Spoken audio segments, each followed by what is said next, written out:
What's up, guys? Welcome back to WhitJojoTV. I'm Whitley. I'm Jordan. I'm gonna remember to look at the lens and not to play head. Today we have been tagged by Pretty Brown and Nerdy, which is easily one of my favorite channels on YouTube. You guys should check them out.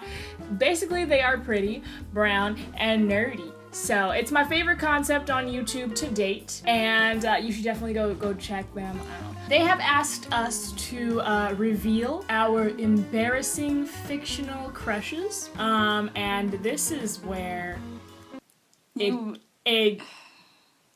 guys learn too much about us. This is where it gets bad. This is where you will leave.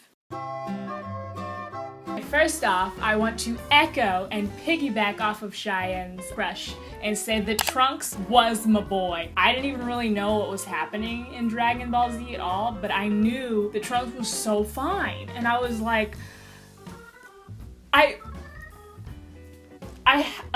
had ideas of starting a family with Trunks. My first fictional crush, like the person I actually felt like, oh my god, like I'm attracted to this person, was actually Duncan from Total Drama Island. And you know, I thought that certain cartoon characters were cute before, but with him I just felt this connection to him. I don't know, maybe because it was like a reality show themed cartoon and I felt like it was realistic. But I had fan fictions of him written on Quizilla, I think, but that site has been obliterated, so.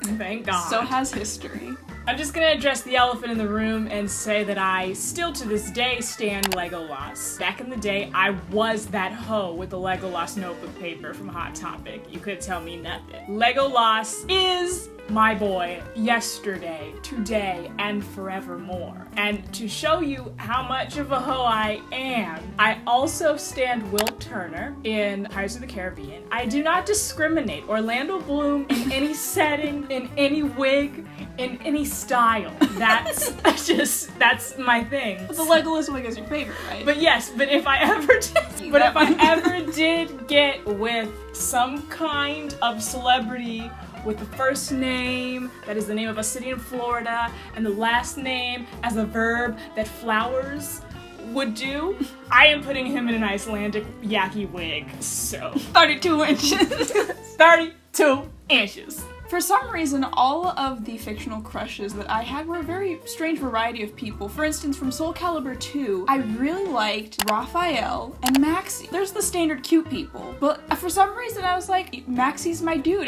The hair, the fur jacket, the little thing that he does, like, stole my heart.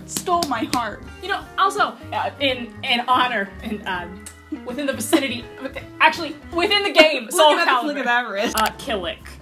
So first of all, when I keep saying 9, I think everything, so many pivotal things happened when I was 9. I had made some Talim nunchucky hand things, and I painted them white, and I put little, like, designs and purple on them. They were legit. And they were legit. I made them out of wood, out of trees. I was Talim. If you asked me who I was, it was Talim. That was me. I was that serious. And for some reason, I shipped Killick and Talim.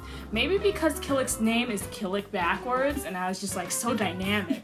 I shipped them because I was Talim. So, go through and forth. Yes and amen. Okay, so continuing on my streak of weird characters that I like, from Naruto, Rock Lee is my favorite character. There's a lot of characters that I'm attracted to, but Rock Lee is like, he's just my true love. Okay, you know what? Bruce Lee, the people who make Bruce Lee sounds. Maxie did like the Bruce Lee sounds. Yeah, you were into Rock Lee was modeled after Bruce Lee. That kind of dude. In Naruto, Gaara. I love Gaara. I watched him grow from a little child to a man, to be the Kazekage. He has grown to I'm so proud of him, and I love him, and he could get it, even though he's like probably 5'3". So is Taeyong. But so is Taeyong. I love But Taeyong could not get it. What? See the connection? Correlation, but no connection. Well, as for my next crush, I'm going to have to pull out the Hunter x Hunter selection. Leorio is my favorite. Honestly, I don't understand. No particular reason. He's just, there's something about him that's so alluring. Maybe it's the way that he says, Ahsoka. Maybe it's the way that he just calls Kurapika's name. Who knows? Maybe it's his scheming plots. Scheme, plot. Just so perfect. He definitely is coming for the number one spot. Absolutely. I feel like when you see his background story, like he wanted to be a doctor to help poor people be able to afford healthcare, I was just like, that's a man with a purpose. And he's always wearing suits. Right? How professional. I liked Crollo and Illumi. He kind of got me a little bit too. It was mysterious. He has some good hair. Like what shampoo did he use? Better call Illumi with the good hair. I'm so sorry, America. I'm sorry, America. I'm sorry, Beyonce. I'm sorry, my mom. I'm sorry, my dad. When Lord of the Rings came out, Willie was very into the books, and then we saw the movies and everything, and Willie was very like, Legolas is mine, and I was like, you know what? I respect that. She got the finest one. Okay. And you know, I've been a fan of Lee Pace for a while, but when I saw him as Thranduil, something moved me. And I said, you know what? This is special. And I'm not sure what it is about them Elfmen, but maybe it's just in the maybe it runs in the family. Maybe because it's the Christmas correlation. Yeah, you know? maybe, I don't know, but like he really moved me as Thranduil, and I watched The Hobbit, and then I actually played the Lego Hobbit game, and then I watched The Hobbit.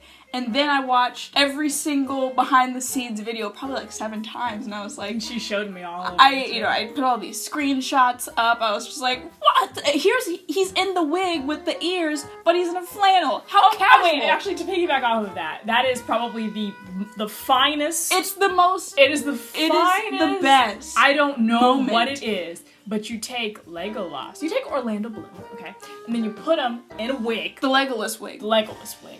And then you put them in modern day clothes. It's like don't know what it is, but it gets me going. It's transformative. It puts them in real life, maybe. I'm not sure.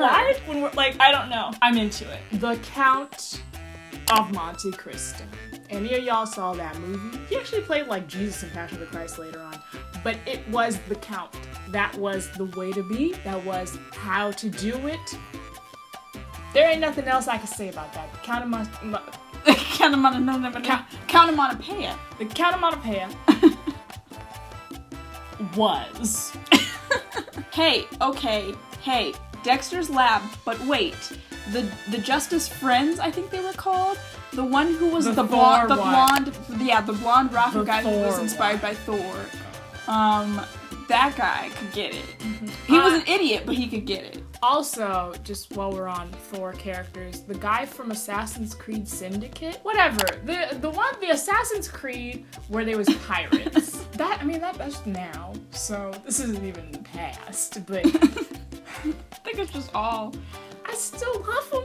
And there are plenty more fictional characters that we definitely have crushes on, but we're not going to get into all of them because that's too much information. I'm not ready. No, we're not going to put ourselves out like that. No. That's all for WhitJojoTV this week. Don't forget to follow our social media to get the what's up and the heads up on WhitJojoTV, Tvwhitley, and Tvjojo on Instagram and Twitter. Instagram and Snapchat. Dang it! And Tvwhitley and Tvjojo with zeros on Twitter. WhitJojoTV.tumblr.com for our Tumblrs. And don't forget to click the links to go watch our video on our GoFundMe we have going. We are so close to reaching the goal, so let's keep it going and let's send this kid to Stanford. Alright guys, we love you. See you next week. See you next Friday.